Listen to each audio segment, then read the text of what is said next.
Hi, welcome back to the channel. It's Mark from PowerSonic and Apprentice 121, and in this video we're looking at a domestic rewire. So we've got a 3-bed semi-detached property and a really nice customer who wants us to come in and help them get sorted. They've had an issue with another electrician, I believe, who's let them down last minute, and they were in a bit of a pickle to get sorted out with a very short time frame between leaving their current house and moving into this one while the property's empty. So we've jumped in it. We like to try and keep our hand in the domestic area of work, primarily because, you know, it's one of the more interesting sides of the industry for me. I think it gives people a really good grounding as they come into the trade, especially. So Matthew spent a couple of years working in and amongst house rewires and other bits and pieces like that. You know, it's all the general construction skills that you pick up and communicating with other trades. I think when you're in that kind of environment, it really helps somebody as they get started out in the electrical industry, learning how buildings get pulled apart and put back together again, having a bit of banter amongst other tradesmen and learning to communicate with customers where the pressure's not quite so fierce as it is in a commercial environment. And then you can kind of build on to that through the course of your apprenticeship. That's how I tackle it. I mean, obviously for some businesses that's just not an option based on the sectors they work in, but we like to try and keep our hand in with the domestic stuff. We probably do about 10-20 rewires a year, so we're not doing loads, but we are pretty good at them. We can knock them over fairly quickly. Matthew's a bit of a dynamo at it. It's certainly one of the things he does enjoy, aside from the dusty, messy stuff. I think you can always tell when a person's enjoying themselves, and I think he likes figuring out the cable routes and stuff of a domestic property. For the electricians out there watching this who work in domestic homes, you'll appreciate that. So with a commercial job, you've often got tray, basket, trunking that's hung and installed, and you're working from plans, and you know, it all just dresses into those. When you're pulling somebody's house apart, you don't know quite what you're going to find, quite what obstacles you might have to get around within the building, and then all of the different ways you can put it back together and make it look nice again, because nobody wants their home to look like a dog's dinner when it's finished. But yeah, anyway, I'll jump inside. I'll show you around exactly what we've got going on. We've got a few people working on this one. They don't like being on camera, so you might not see them. You might if I sneak them in here and there. We've got a couple of the vans here today. One parked up over there, and our best spot on the drive in the Boss. And I've got the tidy job today, so I'm going to get the new consumer unit on the wall. This is day one, and yeah, we've got the old electrical system in place. I'll show you when we get inside. But we have an intention to get the new consumer unit on the wall and some temporary power that we can use safely, and we're mindful that the plumbers are coming in as well at some stage this week, so I want this old system switched off, and for very good reason. You'll see why when we get inside. But yeah, let's jump to it. Okay, so here we are. We can see the existing installation. So this is an old 3036 fuse wire board, and we have got a supplier's head without an earth connection on it. So you see there, it feeds in over, well, it actually comes underground, but then ends up going overhead to the adjacent property next door to this as well. And you can see here we've got the tail terminations out the best into this little RCD that's covering everything. See on the bottom there, it looks like that's been smashed in with a sledgehammer as well. But yeah, this is all coming out. The customer hasn't asked for it to be tested or anything. They just want a new, fresh electrical installation anyway, so it makes sense. And we've got to fit an earth electrode on this one, obviously, because there isn't one here at the moment. It's taking its earth connection off the gas meter and the water stop tap. We'll do a quick wander around. The lads have been chasing out upstairs, so I can show you that one. We've got the kitchen on in here. I think someone's kindly put the kettle on, so we're just about to get a brew. We've got a good plan from the customer. So this is, they're not architects or in the building trade at all, but they've gone to a bit of trouble to put this together. So we've got a nice plan to follow, and equally for the rest of the property as well. There's a little lean-to kind of extension here that I thought there was an earth electrode connected onto, because there is an earth cable or a green and yellow cable running out and along and under this step, but it actually just goes along the back outside wall and punches back into the kitchen and connects to the tap under the sink. Actually the meter's over here, so we're going to bring new bonding cables over to everything anyway, and obviously we'll drop an earth electrode in somewhere outside and get a cable out to it. We've got sockets here. There's a high level one for a TV that's going on the wall over there, low down one there. This wall's coming out, obviously, excuse the strobing, it's the bloody LED lamps, but we've got this wall's coming out here, and there's going to be a central light up somewhere here for a dining table. This is all getting opened up to an open plan space. Builders are in next week, so we're getting a good head start on them. Under this stairs, apparently there's going to be a little downstairs toilet, so we've got that to wire in with some lights. Pretty straightforward place, to be honest. This one, it's 3 bedroomed. You can see you've got a nice big front room, and again we've gone 450 up off the floor for the old sockets. So we've got those to chop in. Fortunately it's wooden floors downstairs, but unfortunately some of the rooms have the hardboard on, so we've got to shift that as well. Outside there's not much to do, there's just a front light going above this front door and a little bit of light in the back porch. Let's take you up here. Not been on this one long, but they've already got chopped in upstairs. They don't mess about once they get going. So, we've got sockets in here, so this is the master bedroom, and there's some old lath and plaster walls here, so we've cut these out nice and tidy. You can see back to back into the adjacent room. There's nice depth in there, and we can get good box fixings on. Got that all chopped in and ready to go. Chopped in there with the sockets, light switches all chopped in, there's pull cords going, light fittings off to the centre of the room in the end. There's some lights going up in the drop of this stairwell, so we've got that to do. Chopped in there. In the bathroom, which is the only floor covering they want to keep, which is always the case, it's a liner, and yes, there is, to every electrician and plumber's dreams, some more plywood underneath to be lifted as well, and the consumer unit is right underneath that sink. So yeah, brilliant, but we'll get around that one way or another. The old tank and everything's coming out, that's in here at the moment. So if I show you that, you can see we've got an old tank in there. There's an antiquated switch in the back of there, look at that, timber backboard, Bakelite front. You do not get stuff like that anymore. But this is all coming out, it's a bit of a mess in there. They're having a combi boiler put in, customer's preference. The plumber didn't seem to agree with that choice, but that's what they're having put in. So this is all coming out. The cupboard's actually going to get removed in the end, but for the time being they want to keep the bathroom so they can use it, and they'd rather have the liner preserved. I don't think we have to keep it absolutely pristine because it is going to get replaced, but maybe for a few months they just want it down so they can use it. So a little bit of care on that one. So Nathan's busy sweeping up in there. In this room we've got, again, another lath and plaster wall, and the light switches. I think there's another light switch in that room that's cut in somewhere, can't see it now, but it is the other side of that wall somewhere.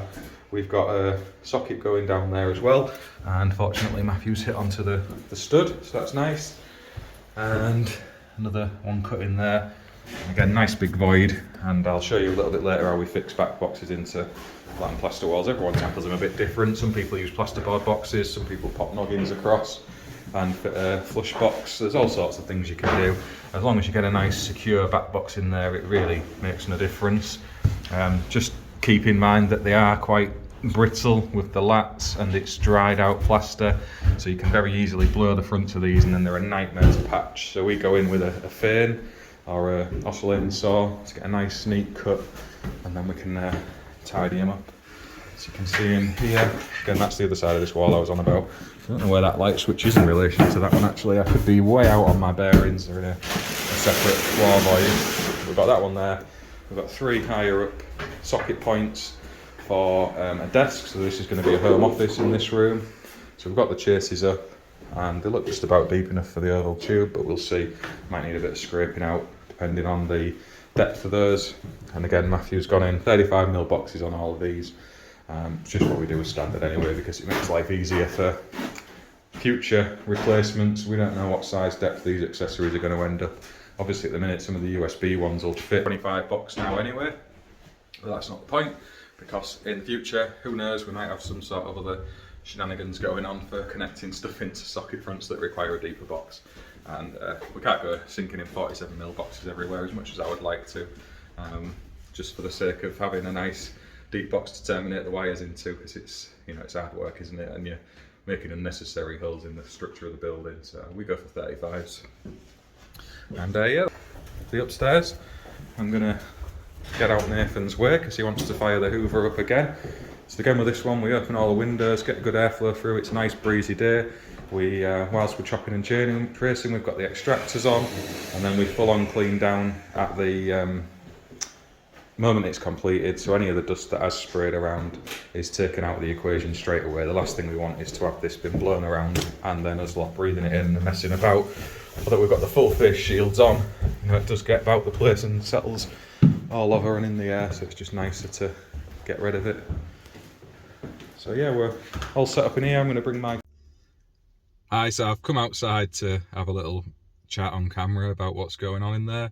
So they're cracking on now with the rewire cables are starting to be pulled in already. And yeah, what time are we on? It's 1 o'clock in the afternoon now. I did the typical boss thing of turning up a little bit later than the guys because I had some quotes to get out. I had a request for actually a job in my local town that's quite exciting.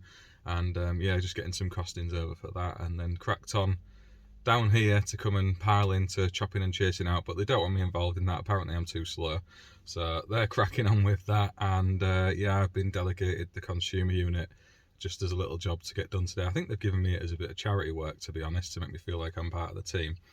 But yeah, they're smashing the way through it. I'm going to keep filming bits of this. I've asked Matthew to film a few little bits and pieces as he goes as well, because I'd like to try and get him involved in the channel. I've been trying to push him towards it for a bit, but he's really, yeah, he's not the biggest fan of social media, I think is fair to say, as the point of putting content out. He quite likes watching other people's content. But anyway, he said he's gonna, so we'll see what he comes up with, and now it cuts into this video.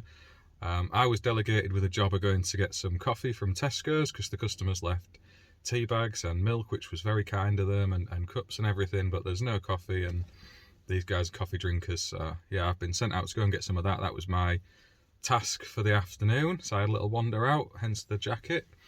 And I'm going to go back in now, get this consumer unit on. I think they've got some of the floor up and some of the cables starting to pull in. I'll probably drop in at the end of day 1 and show you where we've got up to, and we'll just carry on picking this and piecing this together as we kind of go along. But yeah, I just kind of wanted to show how it goes out on site. And as we said earlier, domestic work is, in my opinion, it's not technically difficult. Well, I say that, electrically technically difficult, I guess.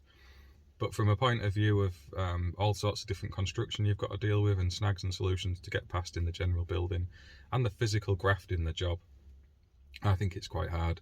And it makes nice video to kind of trim together, I think, for people to watch.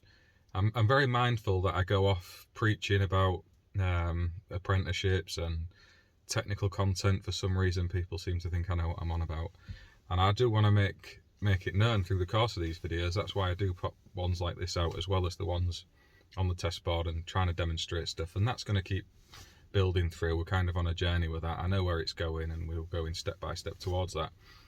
But I wanted to show that I'm not just some preachy arsehole who sits acting all clever trying to tell everyone what they're doing wrong and what they should be doing instead. I do go out on site and get stuck in. I am still active as an electrician. And yeah, it's like a pig in you-know-what for me in the thick of a rewire. I absolutely love it. So I'm going to go and dive back inside and stop being accused of being a skiver, even though they won't let me join in, and crack on with some work. And we'll jump back on and have a wander around at the end of day 1. So we're hoping to clean this out in 3 days. It might spill into a 4th day because I'm going to make good. They have actually said I can do that, and that's because Matthew does not like plastering. And yeah, so I'm going to get that one. Fortunately, I am pretty decent at it. I've skimmed the odd wall or two over the years. So yeah, I can crack on with that. So it might spill into a 4th day, but we'll see.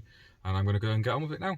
We're at the all too familiar stage now that most electricians will be well used to, where we've got the cables pulled in. We've made little hatches in the flooring here, as you will see, drawn down, got a few clips in where we can get to along the route, so they are held up off the floor, and then ready for the capping and the back boxes to go in. It's a case of doing as good a job as you can without fully dismantling the entire place, and people who are familiar with rewiring domestic properties will be well used to similar sort of things. You want to make a nice job of it, but equally you want to not be as destructive as possible. So we've got the lighting pulled in as well downstairs. That's all in and ready to go. We've got the old cables there ready to pull out. New wiring in here. Again, all dropped down. I don't know why they've labelled that old cable in there. I think probably to put a temporary light back on for the evening, I don't know. I'll have to ask the powers that be. And we've got the socket down here all pulled in. Likewise, as we move through here, we've got the sockets pulled in, lighting all ready to go. There's a lighting point going under these stairs as well, and that's been pulled in, ready. Obviously this lighting circuit that's existing in place is now disconnected. We've got this chase here, and this was a tricky one because we've got the gas pipe in the wall over here. We didn't want to go chasing up in any way because we're not sure where that goes. It's just safer to leave that alone. So we've come across to a socket outlet that's going there, then popped up, so we've got access to that in the floor void above. Kitchen's ready to go. We've got the cabling pulled over above the ceiling, ready to drop down to all of the accessible points. So it's been a nice first day. We've got the wiring ready to go out to this switch, and again this is flat roof out here, so it's a little bit of a tricky one, but it is all there ready to go. We're going to chop out the kitchen as a separate little part of the job. This has been fully refitted by the client, so the priority with the first day was to get this lot chopped out, all the cabling pulled in, so I can get the capping on, everything boxed up, and then we can get finished covering with the old plaster, drying off, so we're ready for second fixing another day. The lads upstairs are just on with getting the cables pulled in now, the last little legs up there, so we've got all of the upstairs sockets pulled in as well.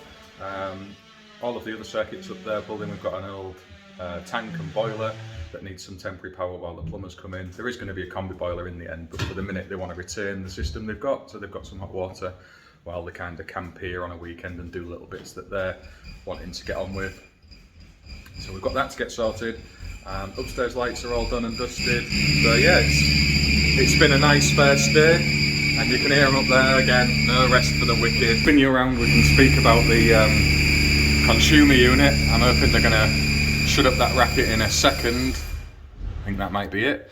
The board and the RCD main switch, which has been smashed in by a sledgehammer. It looks like there's issues here on the tails as well, and yeah, it's all seen better days. We're going to put a new consumer unit here. We need to be mindful of keeping a distance from the gas meter and service pipe, as we've spoken about on other videos and earlier on in this one. And I'm going for a particular brand of consumer unit on this, and there's a good reason, because I am going to fit an upfront S-type RCD, so 100 milliamp. There is no need to do that. You can omit it as long as you secure your tails and use a good quality gland to gland into the new consumer unit. So I could have gone with a typical Hager board that we often use and secured the tails, which wouldn't have been that difficult, and a nice entry point to that board, and I would have been happy with that. But I just thought it makes a nicer job of things to go for an S-type time delayed upfront 100 milliamp RCD. The reason that pushed me towards it was the SPDs, and it's just the fact that those leads are floating around in there, and I know they say there's overcurrent protection built into the ones that don't have an MCB or an RCBO looking after them, but it just didn't sit quite right with me. So yeah, we're going to do that. We're going to pop an S-type RCD up front. Obviously, if you have standard RCBOs on your final circuits, the Hager ones don't switch the neutrals, they're solid linked. So if you have a neutral earth fault on that final circuit with an RCBO, it will disconnect the line, but it will leave that neutral earth path in play, and the time delayed RCD could potentially see that and operate anyway.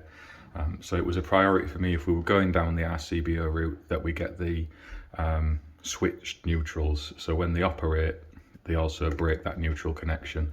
So hopefully they won't upset the upfront 100 milliamp one that's going in as well. And we'll tidy all this up and get it nice and neat up there. Consumer unit down here, bit of trunking up the back like we said. But I'll show you that as we install it a little bit later on in the week. I'll touch on it now because originally I did jump straight to the idea of going down the Hager route, because that's what we use on domestic jobs primarily. And securing the tails in the way I described, I wouldn't have lost any sleep over it, but it just made a nicer job. If there wasn't an SPD in there, I probably wouldn't have had the chain of thoughts I have had. It was the same when we used to have split load boards going in with the fly leads knocking around inside consumer units. The fact they were straight off the main switch and running around the internals of the case on a TT, I would always want that upfront RCD protection of some sort, just in case. And I'm not saying that's a requirement of the regs, that's just my own kind of thinking on it. People judge it in different ways and do their own installations. That's the beauty of the trade. I'm not knocking anyone who doesn't do things the way I do them. Just trying to describe what I am doing in the best way for people watching on YouTube. But yeah, we're going to jump on with the rest of it now. That's been quite a productive day. We've got all of the cabling largely pulled in, all the chasing largely done. We're cleaned up. Obviously we've got the extractors running, so the cleanup's not as hard as it would have been back in the past when it's an utter dust storm and mess to get on top of, and the fact it's empty helps. But we can get on with that now. Leave it all neat and tidy, ready for tomorrow, and get on with boxing away, plastering up, and then let all that dry out, ready for second fixing. I'm hoping tomorrow I might get a chance to start mounting the consumer unit, and the lads can make a mess in the kitchen and get that one knocked together, so I can get a fill finish on, ready to leave overnight, and then hopefully the day after we can get finished up. Nice 3-day job. If it spills into a 4th day, there's no time pressure on it. It's just often, it's nice to see how quickly you can do these things, but to a good standard. And again, upstairs, I'll show you in some of the floor voids later actually, we've got some neat cable runs, all the cabling's secured. We've made as tidy job of it as we can. Old cabling's still in at the minute. We're going to strip all that out right at the end, so that's not been removed as yet. Like I said, we're lucky we've got a nice big access around under the floor, so we can get in there and get our cables secured, which is what we have been doing. So we've managed to make a reasonable job under there. There is access up and away across the whole building, so it's a nice bit of space to work within, and most electricians will be very familiar with getting shoved down spaces like that to secure your cables. Hatches here and there as well, you'll see they're all popped up. So yeah, it's just a case of make the best of it you can. The kitchen's a little bit different because it's concrete floor, just to touch on that. So it kind of swaps over somewhere here, swaps to concrete. So obviously we're going to be dropping our cabling down from above in this part of the building. Nothing's going to be coming from underneath. And the layouts, all on our plans. We've kind of made a loose mark out already that you might be able to see on the plans. And yeah, we've got a socket point marked over there as well. So we can get all that chopped out tomorrow. And yeah, I'm going to leave that there for now. I will catch up with you later on in the video. Okay, so we've got a few vans out on site today while we try and get this one smashed out as quickly as we can.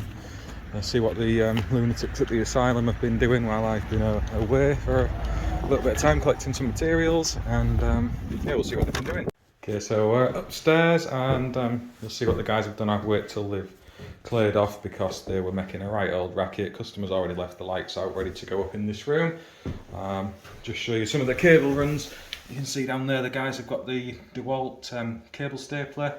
Get a bit of support on the cables where we can. Nice run through the joists, and we're within the span, so between 0.25 and 0.4 of the room.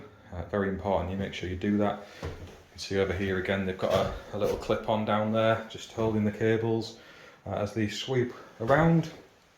It's a nice thing to try and do, just to give them a bit of support where you are having your runs through the building. If you can get some in there without causing too much destruction, it's always worth doing. Same out in the hall, so you can see some of the old cabling. Actually, now we've got the floor opened up, there is junction boxes everywhere. We had all this lovely hardboard to lift as well. You can see again through here we've got our sockets in over there, another cable run swapped through there. Up into here, try and keep the damage to a minimum, but obviously where you've got to punch through there's a little bit of making good to do, but we can sort that. Look at how close that's drilled through the top of that joist there. Not one of the new cables I might add, that's one of the old ones. See what is on there, just a bit of sellotape. But yeah, that's going through to this socket here. So yeah, we try and get them in the middle of the joists, and again make sure you're on the span. This isn't actually a supporting wall of any sort, it's just a stud wall that sits on it. The joists here span across underneath this room, and the supporting wall is actually here that these joists sit on, so they kind of swap over in not direction, but they overlap each other here. So I don't know if you can make that out in the video, but you can see how those joists don't actually line right through, they overlap with each other somewhere under my feet, just to give you an idea of the construction. So when we've drilled our roots, if you look in this room, you can assume that you are too close to the edge of the room. That's how it would look with this wall here, but not the case. Just to make clear for presentation purposes, It's the span of the joist itself, and if we think about it logically, roughly where these pipes are is the middle of that span, and the plumbers have really followed the rules as regards that. And in fairness, these have probably been down as long as the wiring, so no one's done this recently. It's all existing, it's having a re-pipe, but you can see, you know, when we're talking about buildings and trying not to cause an issue with their strength, it's really important we make note of the building regulations and actually try and follow the intent of them. But when you're working in an older property, and this one's not especially old, it's 1950s-ish, there's always going to be existing services running around the place where no regard's been made for any of that, and it can feel a little bit pointless, but yeah, there you go. And you can see over here we have got the cabling all up for this socket here. This is what I thought was maybe going to a earth electrode outside somewhere, but it kind of, I don't know quite where that's going. We need to find out, to be honest, because I think somewhere outside or somewhere under the floor downstairs even there is an earth electrode, because I found a cable at the top of the CU that isn't going to any of the services. So we might have a little fish around and see where we can find where that's going. Could be that it's just under the floor somewhere downstairs. So yeah, we'll have a little go at that as well.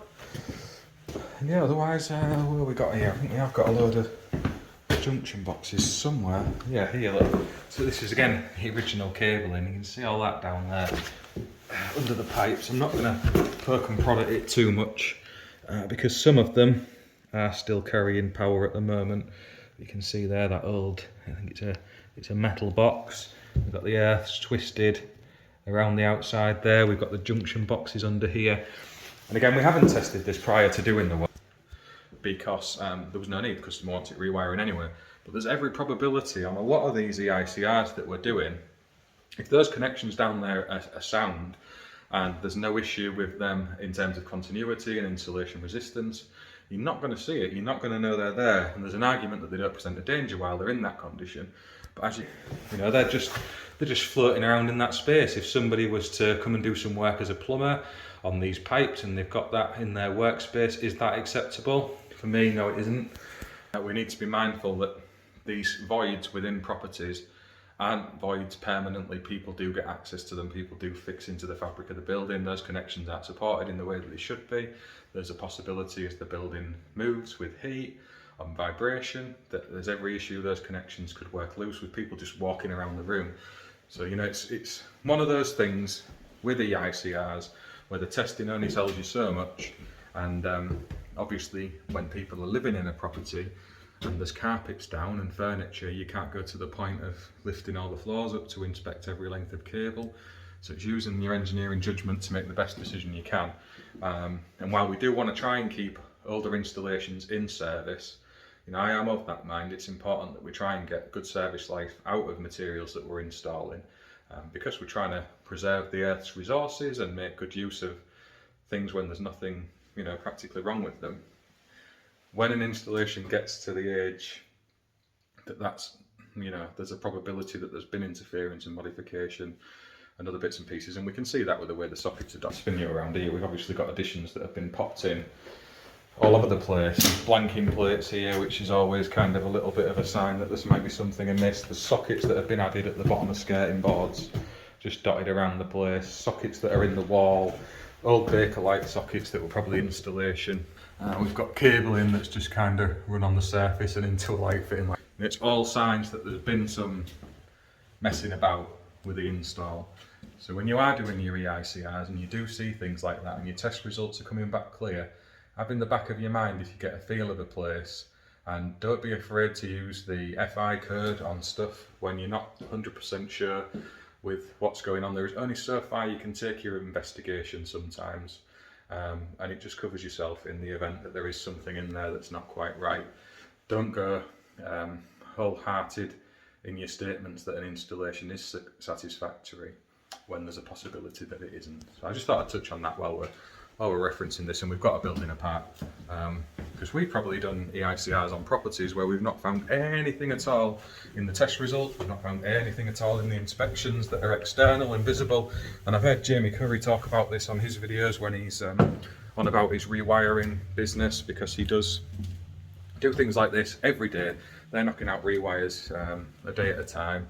Got an elite team of people who do that every day, and you sometimes have to listen to those kind of guys. That's what I was on about when we're saying about listening to Kimmy and the social housing discussions she had.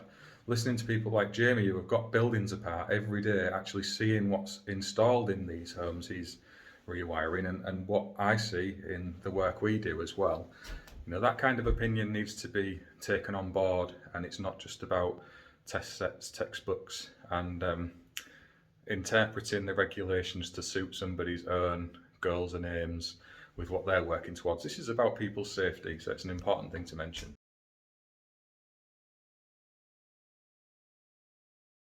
We've seen the picture leading up to this with the oval tube in the wall. So we put the oval tube up to the sockets.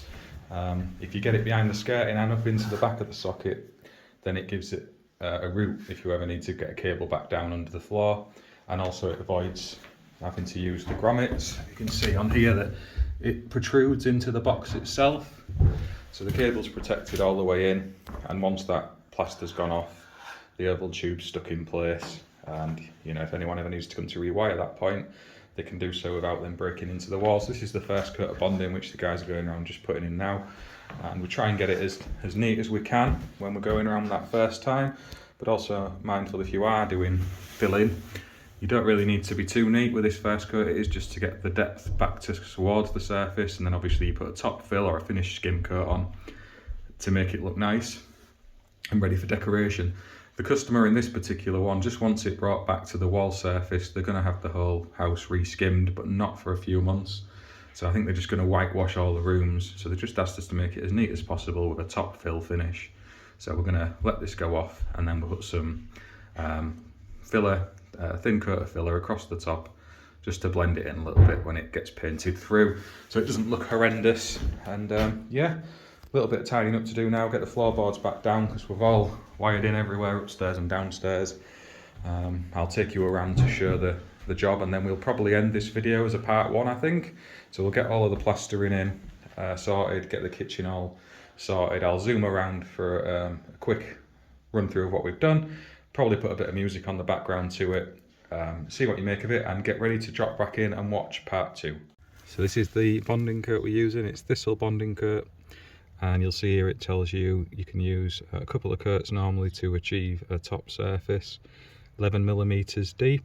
It'll dry out in 120 minutes, and this per metre square coverage is 2.75 metres squared per bag.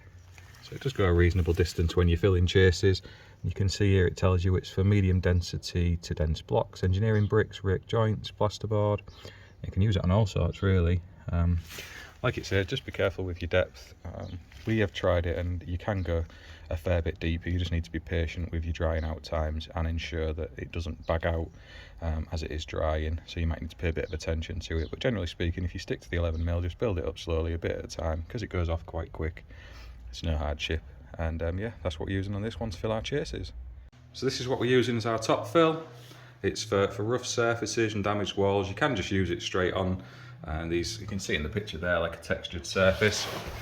But it works really nicely. When we couldn't get hold of finishing skim last year, I got into this with a kitchen, and it gave us a really nice finish actually. It sanded up a treat, and it looked like someone had re-skimmed the wall. So if you've got the patience and the need to, because times are desperate and no one can get finishing skim, you can actually use it for that as well.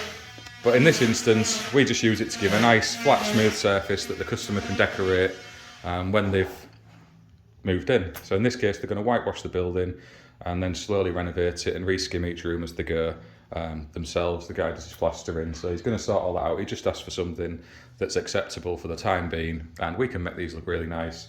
Obviously with the bonding coat, you get that in, let it go off and harden up. It's a good keyed base surface then to stick this on the top. It'll dry up nice and hard. You only put it on 2 mil deep, and then with a little light sand around the edges, it'll come up a treat, and it's hard to spot it's there once it's actually been painted in. Obviously with the wallpaper around the edges of these ones, it's not going to be that case when they've stripped the wallpaper, but for the time being this is what they've asked for, and it'll look pretty decent. You can see in there it's like a creamy consistency. It spreads on really easy. I use a small little trowel just to get it on there. And yeah, I've got most of these done upstairs now. So been around the whole house getting it in. It's just drying off. It takes 12 to 24 hours to harden up enough to put your second top fill on if you need to. Usually what I find is if you've got a good enough first coat and you're gentle with some very fine sandpaper, comes up a treat not needing to do that. But you know, if you do, you can put a second fill on top as well. I'll show you actually our new purchase we've made today. The old Karcher Hoover died a death. So we've gone for this big Titan. It's an absolute beast, 40 litres, and it's still got the little plug top in there. So if you're still using mains powered tools, you can use them to trigger the Hoover itself. But we've just been using it to suck up all the muck and dust off the floor and get things looking spick and span for the customer. Yeah, so we've got these floors to piece back together now. We've got most of the cables all in. So yeah, well actually we've got all of the cabling in. Let me focus on me a little bit better. We've got all the cabling in, so we're all ready and done there. We can start second fixing now as soon as this filler's gone off, and we'll have this one finished and done and dusted in the 3-day window. So yeah, it's been a nice job to get sorted. It's always worth spending a bit of time to make sure you make a proper job of it and get your cables secured under the floors, remove all the old cabling obviously, which we can start to do now. And yeah, I'll show you a bit of footage of the consumer unit and what we've gone for down with that one. And I hope you're enjoying the video so far with this little rewire and how we approach things. I will catch up with you in a bit.